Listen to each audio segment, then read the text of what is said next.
Well guys, welcome to the update. As you can see behind me, this mountain is painted.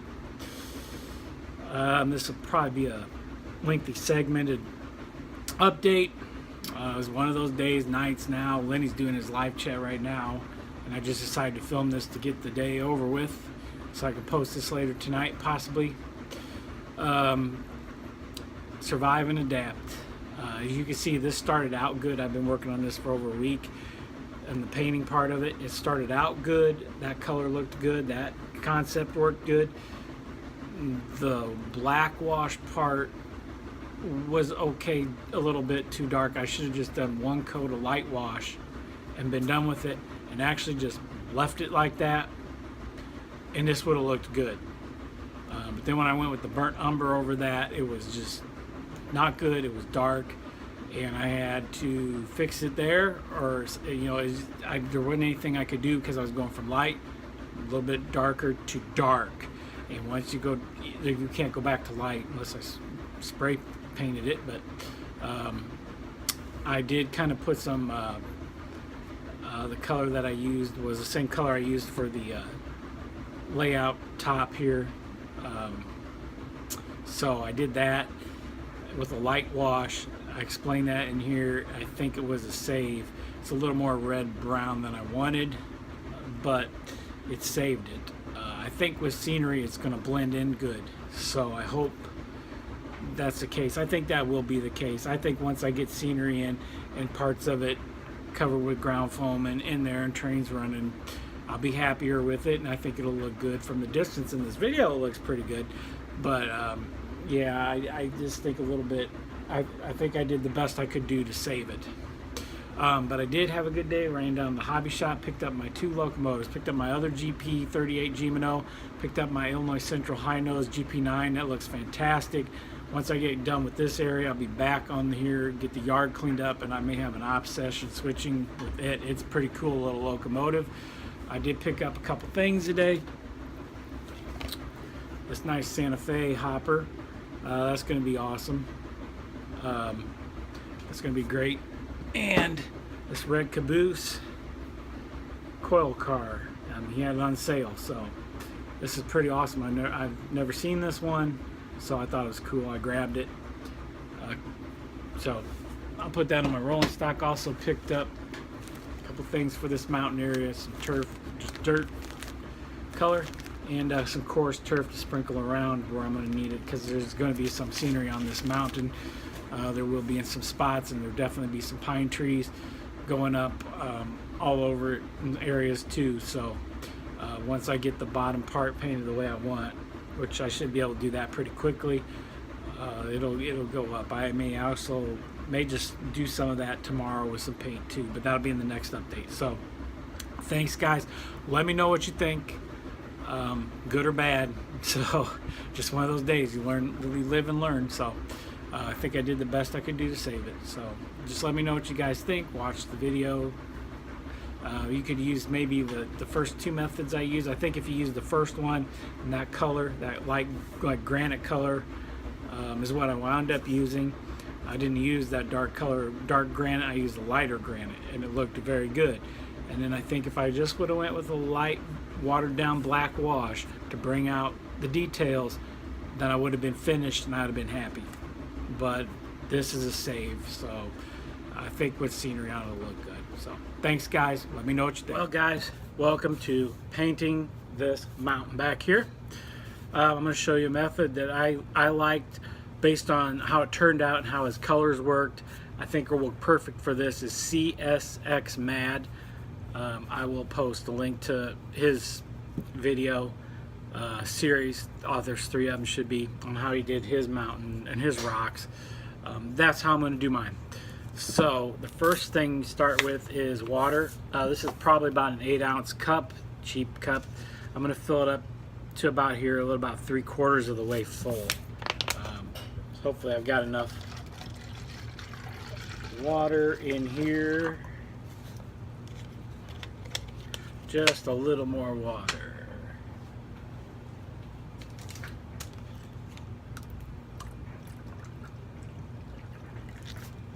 Okay, that should do it. right about to there. Whoop, just spilled it on my track. It's okay. Then I'm going to take 2 caps of this Apple Barrel Pewter Gray.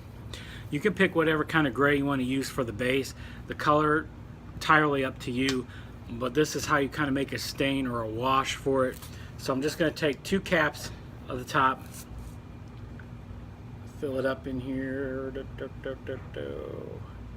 Okay. Of course, this is nice and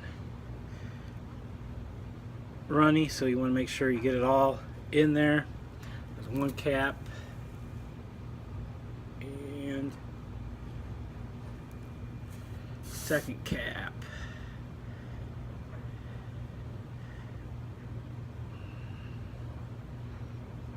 Now mine, this is just a base, so you want it to kind of cover. I don't really want any white showing on this. I do want it to cover, so I'm going to use my stir here, my very expensive stir stick. These are super expensive.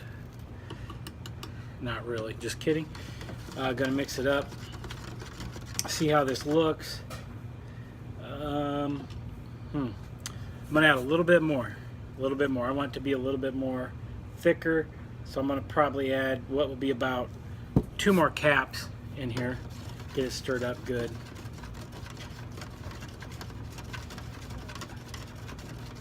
That's a little bit darker, a little bit thicker. I get some more of this in there too. Okay, and you know, it's up to your taste. That's just the method he used. If you want it a little bit thicker, which I do, you can mix it. You can kind of see there, it's ready to go.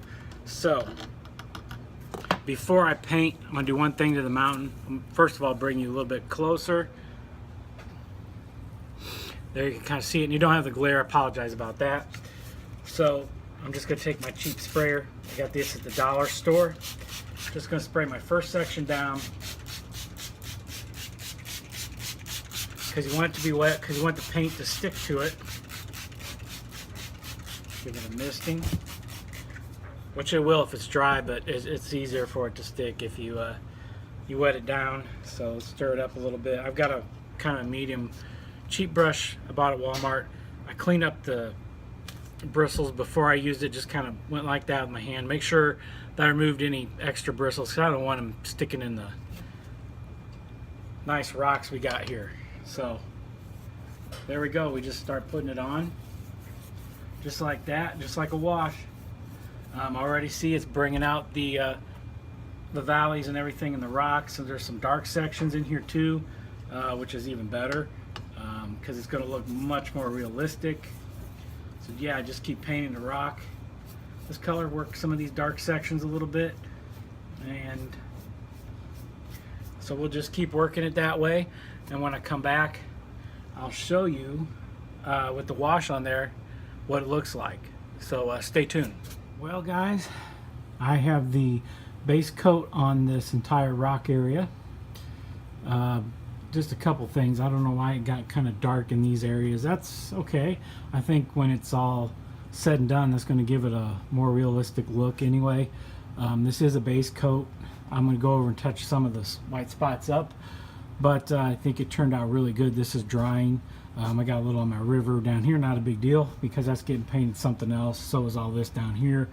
I'm going to go next and wash up my backdrop and get the plaster and all that off. But we'll take a look here. Really brings out the rock. See if I get a little bit closer in there to the back. On the top, we're going to have some landscaping, some ground foam. So if there's a little white up there, that's okay. I just wanted to go over the lip a little bit, so the rock kind of went over the top of the lip. Over here where I stopped, that's where actually ground foam is going to be, and that's going to be painted a totally different color. Let me move these glue bottles out of the way so you can get a good idea. This over here looks really nice. This little end here turned out nice. So that's where I'm at.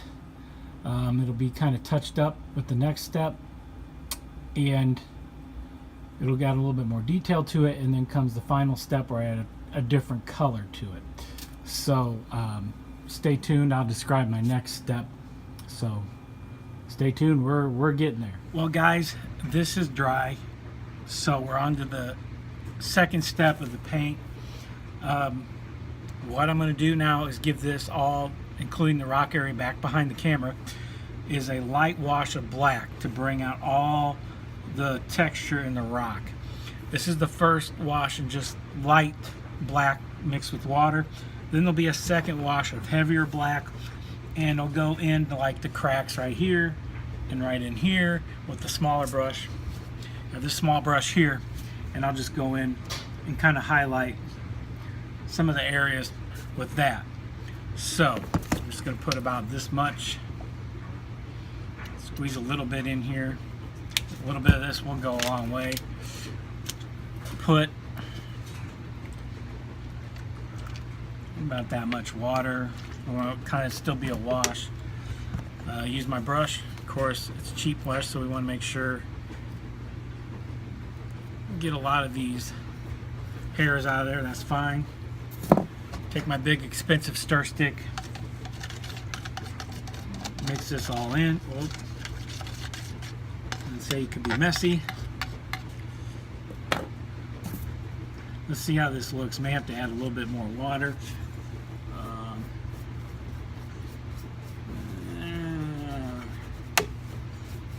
See how that's turning out. It's bringing out to more of a gray in it, making it a little bit darker.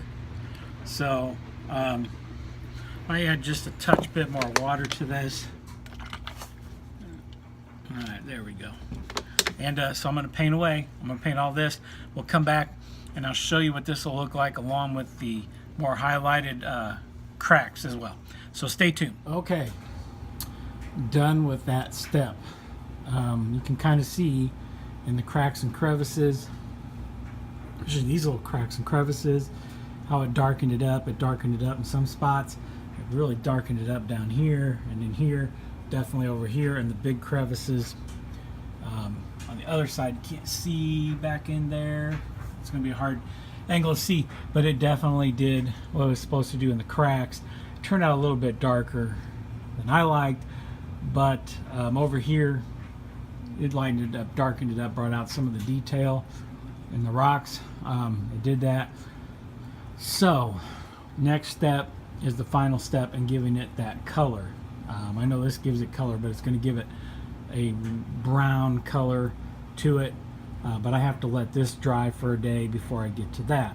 So I got a little mess, of course, to clean up on my backdrop, but I'm going to wait until I do the next painting to do that. Clean that up, but we're really getting close, getting very close. So turned out very nicely, pardon the bottle. Might have to touch up under that rock a little bit, but looking good so far. So we'll let this dry, and it will lighten up a little bit as it dries. Let's check this over here. Yeah, this here is already drying. You can see it's lightening up already. It darkened the gray, so I think it did what it's supposed to do. So we'll see.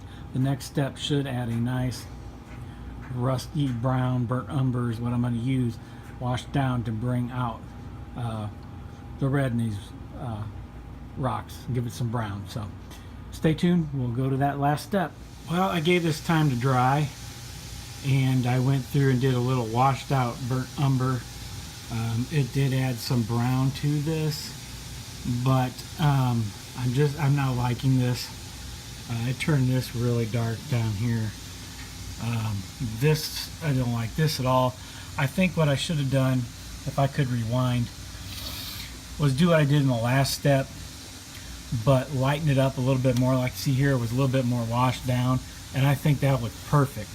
I think I could have called it a day with this and the gray, and even back there, that's a little black back there, but that's water back there. It's waterfall, it's damp. Fine, that's good. And of course the dark back here where the waterfall falls is going to be stained a darker black anyway here and here, so not a big deal. That looks good. It brings out some of the crevices. This just not happy. So I did a little burnt umber wash over here, see how it dried, and as you can see, I don't know. So I'm going to try a few little light brush techniques to see if I can bring back a brown color into this and go through my browns, because really if I'm doing just a very light wash with water, it should still give this color. So stay tuned. We're doing it on the fly, learning from our mistakes. And this was a mistake. I just for whatever reason did not get the color I wanted. It does have a red tint to it, but not quite. So let me figure something out, guys, and I'll be back. Well, that's going to be a mega section video here. Woo. So here's what I'm discovering. How about that? I'm living with this. I'm bringing more of a brown out. This is still a little bit wet, so I'm still just dry brushing this. Basically taking a little water, a little. What I'm using is the nutmeg color. The burnt umber was too dark. That was the issue.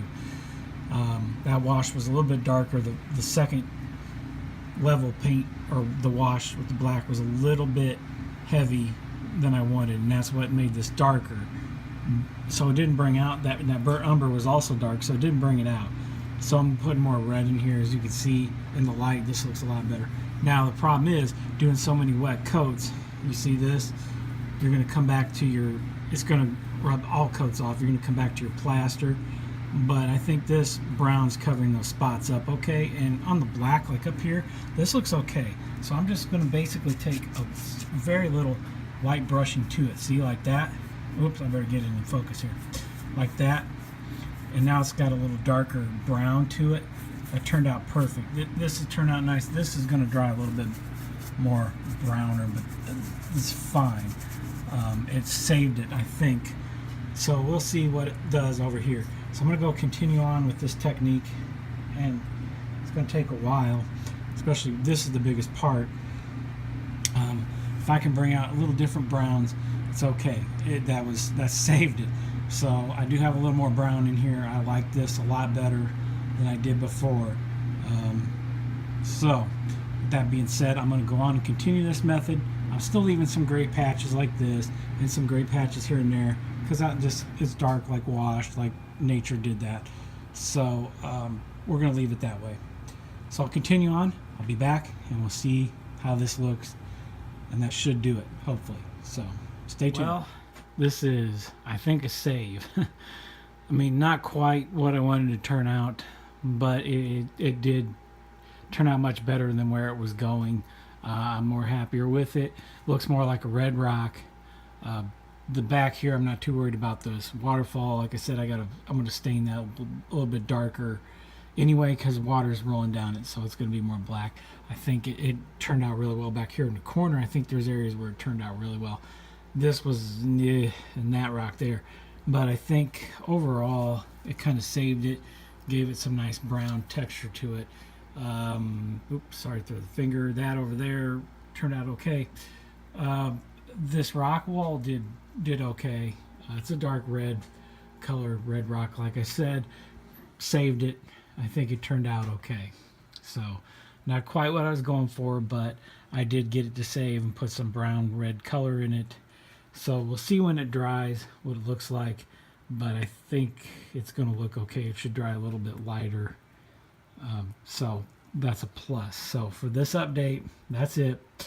I think next step update will be scenery. There will be some ground foam in spots and some static grass in spots on this mountain, along with some pine trees. And then I'll be getting to down here in the river basin as well, painting it and painting the landscape back around here and back around where I have plaster all over, plus fixing these spots on my backdrop, which we'll get back to too, as well as doing the trees. So I will explain all this in the update, but it's probably a long layout update anyway. So thanks, guys. Let me know what you think. Love it, hate it. It turned out. I saved a little bit. I think it turned out way better than it was going to. So for now, I'm happy with it, how I got to turn out. So once I get some trees and stuff on it, I think everything will blend together good. So thanks, guys. Thanks for watching. Hit like, subscribe. Like I said, comment. Let me know what you think. Thanks.